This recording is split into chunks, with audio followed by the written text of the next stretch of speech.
Hello, all you magnificent people, Turbo the Magnificent here, and today it's Monday, Mystery Monday to be exact. The wheel has been spun and Flint Hook has been selected.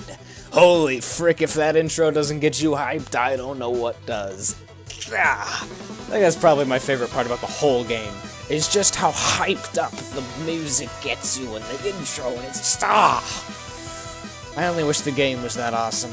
Anyway, let's jump right in.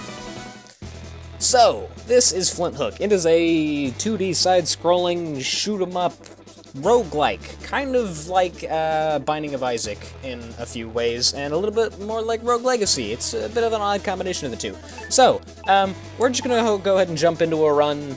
We're just gonna go, should we do the tutorial? Yeah, we'll do the tutorial, just so you guys understand what's all going on, and I don't just jump in and everybody's confused, like people are a lot of the time when I do Mystery Mondays on games I've played before. Like with Hollow Knight, a lot of people wanted me, by a lot of people I mean one person, wanted me to start the game at the very beginning so that he understood what was going on. So I'm actually gonna do that with Flint Hook. So, we're a space pirate, if you couldn't tell from the intro, and we have this, the Quick Hook. Now, I haven't played in a while, so I'm probably going to be fairly bad, but what this allows us to do is grapple. Yeah, it's a grappling hook, and it allows us to hook onto these little rings, which will be floating around and stuff, and it allows us to move around and just be awesome. It's pretty dang cool. It also allows us to open doors. And so the levels are composed of all of these little rooms, just like how the Binding of Isaac does things. Let's move on to the next room, because I don't remember what I was saying, and I just got a phone call, and I had to answer it. So, yeah, there's platforms. We can go through them, because, yeah. And here, we have a plasma pistol! So how this works is we aim, and then you press X, and it fires. Oddly enough, you actually aim with the movement stick. For some reason, the right stick isn't used at all, which is really, really weird. Maybe it works differently with a keyboard and mouse? I wouldn't know. I haven't actually tried with a keyboard and mouse. I highly recommend playing this with a controller. Okay, so let me get up here. I'm going to be aiming with the left stick, despite the fact that it does nothing. Interesting. I haven't played this in a while, as I mentioned. Also, I just noticed there's a secret room back here that I've never noticed before, because I've only ever done the tutorial once, and when I did it, I didn't know what a secret room was. So you see up there? That skull there? That means there's a secret room. There's totally a secret room up there. If I could just remember what the fire the gun button is. There you go. Let's see what's in here. Ooh, nothing really. There should be a way. No. Should be a way. Yeah. Later in the game, you do actually get an ability that lets you stand still while aiming. I don't know why it's an ability that you have to get later, but it is. Ooh, what's that? Secret blueprint. Ooh. Oh, it's a relic.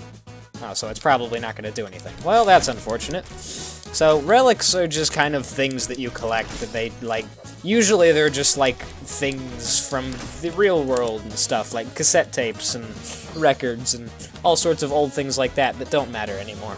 And they serve absolutely no purpose whatsoever except to, I guess, give lore about the world before this. So it doesn't really help you with the lore of the current world, so I don't really know why it's there, but, you know, whatever. And this is the other third mechanic of the game, the Chrono Buckle. It allows us to slow down time, and for some reason, slowing down time turns off these gates, which, I don't know. But yeah, we can also wall jump as I was doing a little bit earlier. You probably noticed it, so you are not that surprised when it shows up. So now there's just a few other tutorial rooms just to get you acquainted with the hookshot, but I'm already rather acquainted. And then there are these. There are bombs, which are single-use items. There's only like 4 different types of bombs in the game. Kind of wish there were more, and then you use them, and they do things. Yeah. And then there's these things, which are bells. You hook them, and you pop them. Basically, if you ever see a bubble, you hook it to pop it. And bells can be rung to switch the position of these green bell blocks. Just like that. Other people often mistake that for a checkpoint for some reason. I don't even know how you get to that. This, freaking conclusion, but you do. So this is how the rooms work. Usually, you get that little warning sign, and then a couple waves of enemies pop up, and you gotta fight them to be able to get out of the rooms. Kind of like how Binding of Isaac works, except with multiple waves per room.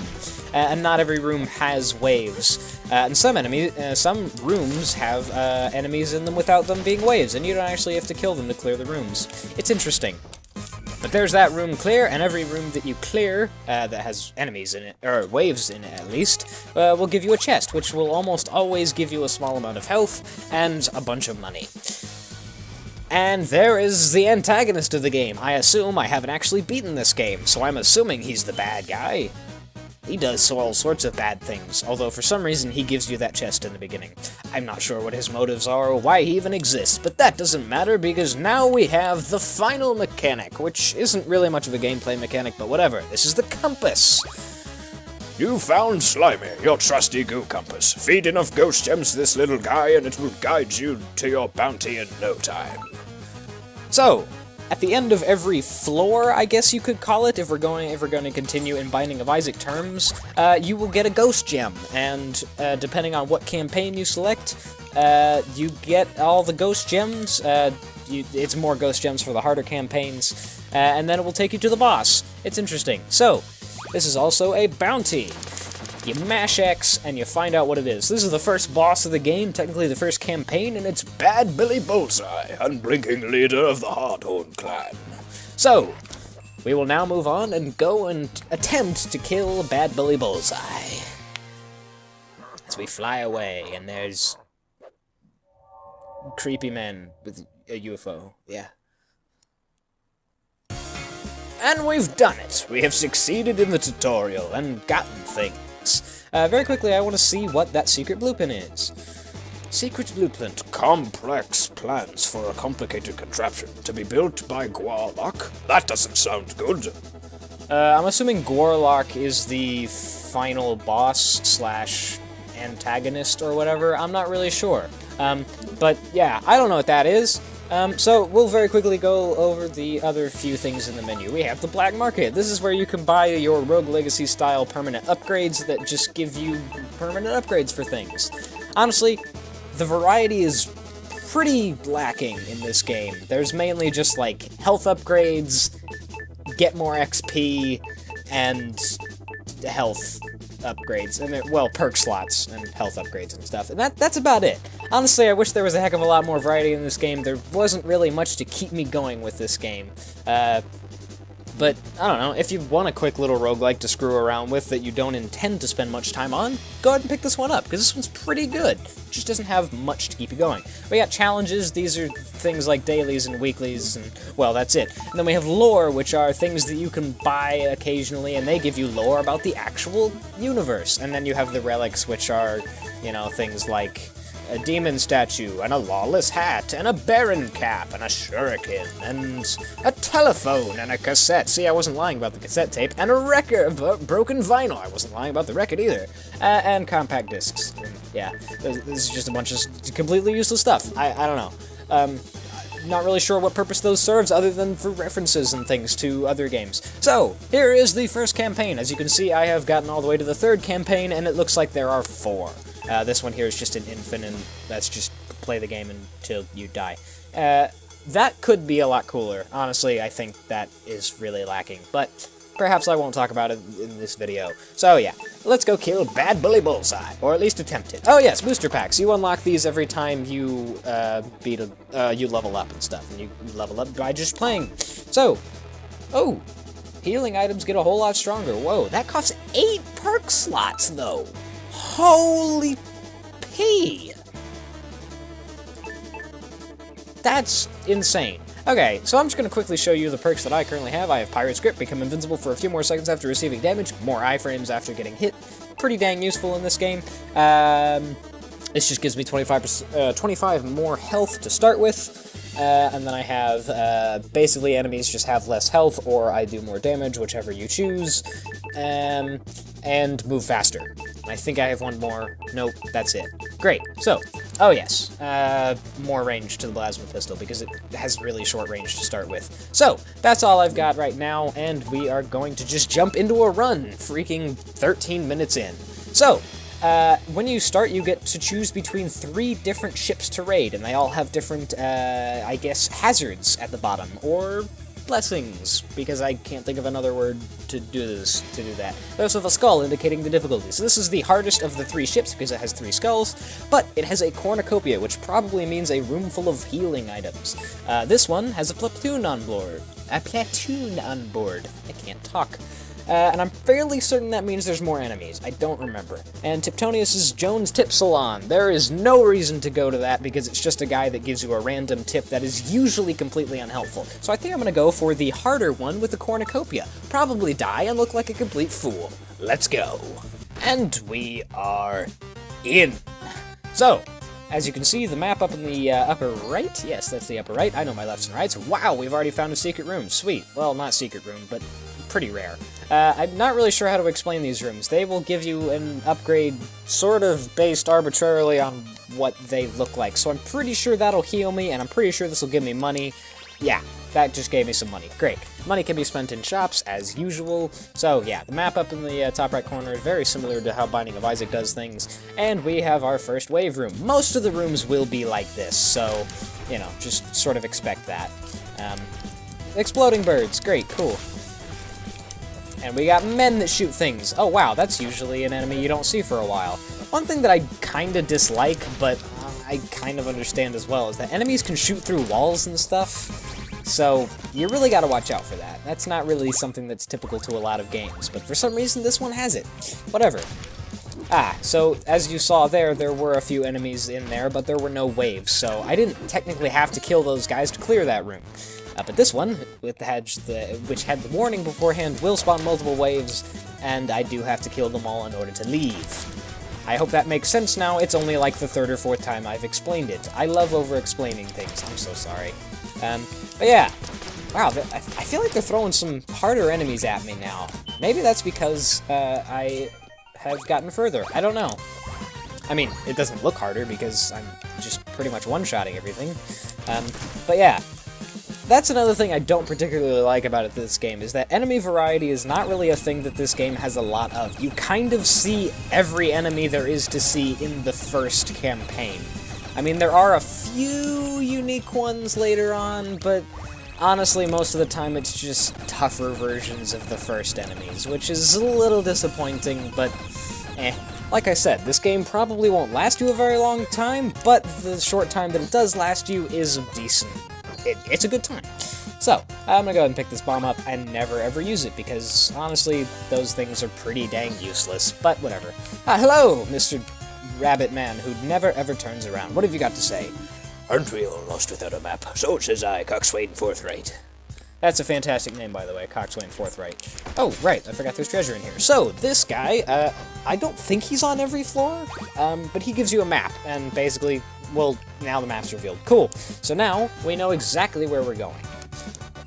I mean, it was pretty linear to... Just looking at it, it was pretty linear, and we wouldn't have really had much trouble with it, but whatever, that's not the point. Now we can see where we're going. That's the real point. Get the frick out. Or just, you know, headbutt a bullet. That's fine, too. Okay, yeah, like these enemies, they're green. Green-tinted enemies are typically tougher enemies, and then it's like guys that shoot homing rockets. That's weird. I don't remember seeing those guys until, like, the 3rd campaign, but whatever. Like I said, you kind of see everything on the first go-around. It's... Oh yeah, so every floor has a boss room, I guess you'd technically call it, but they're not really bosses. Most of the time, they're pretty dang easy. Like this guy, he's a bit difficult if you don't know how to deal with him, but once you know how to deal with him, he's incredibly easy. So the only bosses you fight are at the end of campaigns. Other than that, it's usually just enemies that are kind of difficult. We didn't actually ever get a key now, did we? Oh yes, we did get a key. So we could go to that room down in the bottom left sort of corner that's blacked out. I think it's a shop.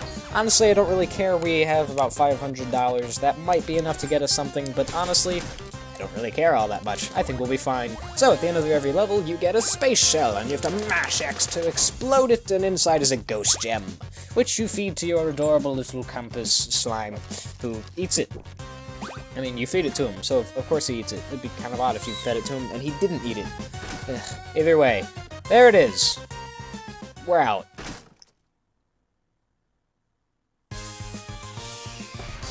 Babooski! Yes, we killed that whole ship and everyone in it. Hilarious. Now, despite the fact that this game does not really last you very long, I do really, really like the art style, and I really enjoy the music. It's a fantastic soundtrack, and it's a fantastic art style. It's just great. Also, money fades away quite fast, so just a little bit of a warning. Pick it up while you can. Ah, frick. This looks like a difficult challenge room. Ah, it probably won't be too bad. It's just a lot of these guys who I can one-shot because of my enemies are weaker perk, which is kind of a vital perk, to be honest. It's really difficult to get along without it. Okay, that's just fair. Whatever, I'll just face tank all those hits and kill the last enemy, get the chest. Hopefully that'll heal me up to full. 3 apples. I think that is enough to get me up to full. Ooh, yes it is. Awesome. And then I'll just go ahead and lose 10 of that health because, well, I just won a challenge or something. I don't know. Hey, look, a secret room. What do we have in here? Just a bunch of money and a shield. So, a shield is the typical Binding of Isaac blue heart. You can take a hit, and it will go away, and you don't lose any health, but you do lose the shield. So, that's how that works. It's as simple as it gets. Shields are incredibly useful, but they're really rare. Like, you almost always get one from secret rooms, but secret rooms don't always appear on floors, and honestly, I feel like they're a bit too rare for their own good, and they're usually quite expensive in shops. Or rather, I don't know. Honestly, I never really found too much use for shields, except when I found out that to get to a secret floor, you actually have to beat the first 2 floors without taking any damage whatsoever. Yeah, so that's a bit sucky. Anyway, here's Mr. Lorman. He likes to eat books, I don't know why. What do you got to say for yourself? Other pirates say they're tough, but they can't even eat one book. Well, thank you. I'm gonna go ahead and eat this book. I lied, I'm just going to steal a page. Goodbye. Traveler's Boutiques. A duplicate? You can get dupe lore? Okay, that's a bit of a lame way to increase the, playtime. Oh, frick. Okay, well, there goes my shield. Like I said, actually, I don't remember saying anything about shields going away quickly, but they do, because, well, it's incredibly difficult to get through this game without getting hit. But, of course, there's rewards for it, because, well, you know, it's one of those games. Ah, hello! I always gotta mop up when you leave. You bring lots of dust in here. Well, I'm so sorry. I'm just gonna steal your money, your shield, and your food. Goodbye. Interesting thing about that is that that room required a key to get in, but there was just another exit, so now I have an extra key. I don't know what I'm going to use it for, and you don't actually carry keys between floors, or between ships, technically. Gotta stop calling them floors. I'm going to start confusing people if I haven't already. So, I don't really know what the point of that is.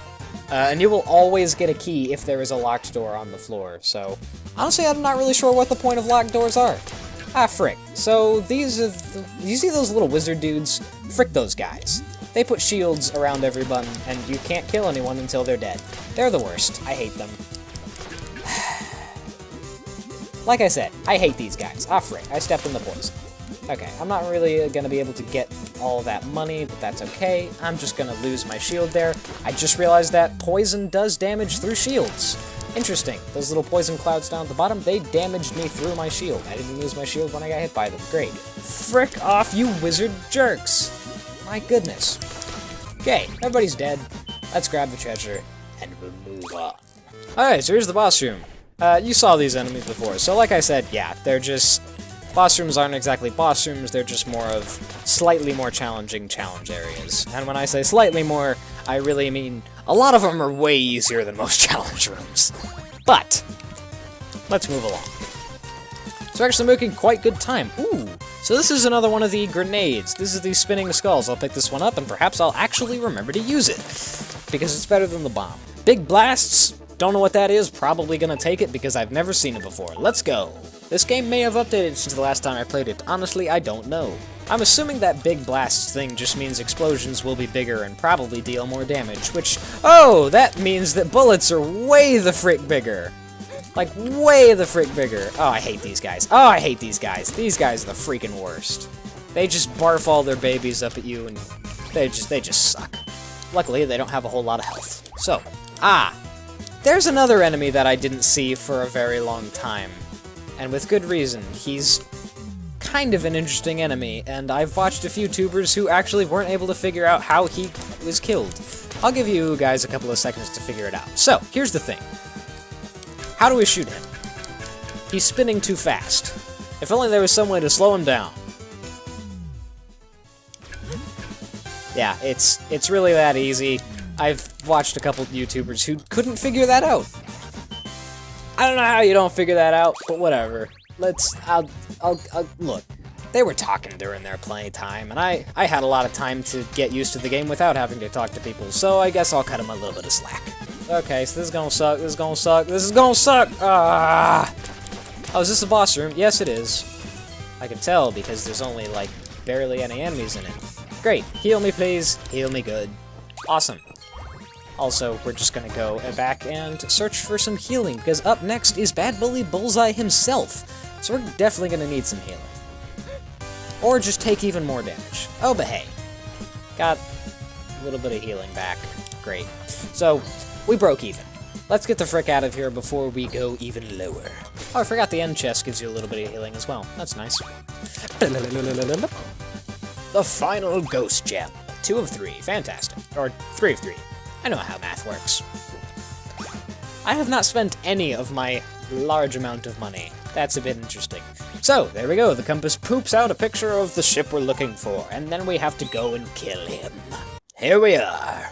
Bad Billy Bullseye, one mean scalawag, Cobalt Zebek, the Hardhorn's flagship. Oh yeah, I forgot we also get a heal straight before the boss battle. Another thing I want to point out is that the YouTuber I was talking about beforehand couldn't figure out how to get this meat.